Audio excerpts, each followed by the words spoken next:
সুপ্রিয় দর্শক শ্রোতা, আমরা আজ আলোচনা করব কোরবানি না করেও যে আমলের মাধ্যমে কোরবানির সওয়াব লাভ করা যাবে। জিলহজের 10, 11 এবং 12 এই 3 দিন আল্লাহর কাছে সবচেয়ে পছন্দনীয় গুরুত্বপূর্ণ ইবাদত হলো কোরবানি করা।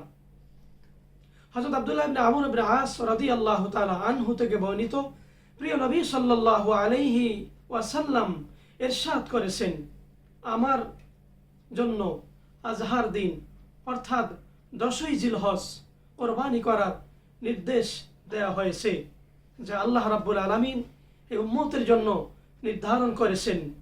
এক ব্যক্তি আরজ করল, ইয়া রাসূলুল্লাহ, ইয়া হাবিবাল্লাহ, আমাকে আপনি বলুন, আমার যদি কোরবানি করার পশু কেনার সামর্থ্য না থাকে তাহলে আমি কি করব?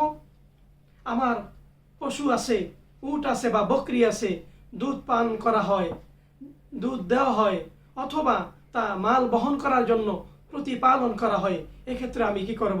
তখন আল্লাহ রসুল বললেন, তুমি তোমার নখ, তোমার গপ, তোমার উপরের নিচের নাভির নিচের পশম তুমি ছোট করো, এই তোমার জন্য আল্লাহর কাছে কোরবানি হবে। আবু দাউদ শরীফ। সুবহানাল্লাহি বিহামদিহি সুবহানাল্লাহিল আযীম। অতএব কোরবানি করার যাদের সামর্থ্য নেই তাদের উচিত হবে জিলহজ মাসে 1 থেকে শুরু করে 9 তারিখ পর্যন্ত এই সমস্ত আমলগুলো করা। চুল না কাটা, গোপ না কাটা এবং নাভির নিচের পশম, আরও যেই পশম আছে এগুলো না কেটে নিজেকে আল্লাহর কাছে সুপর্দ করা, তাহলেই কোরবানি করার সওয়াব পাওয়া যাবে।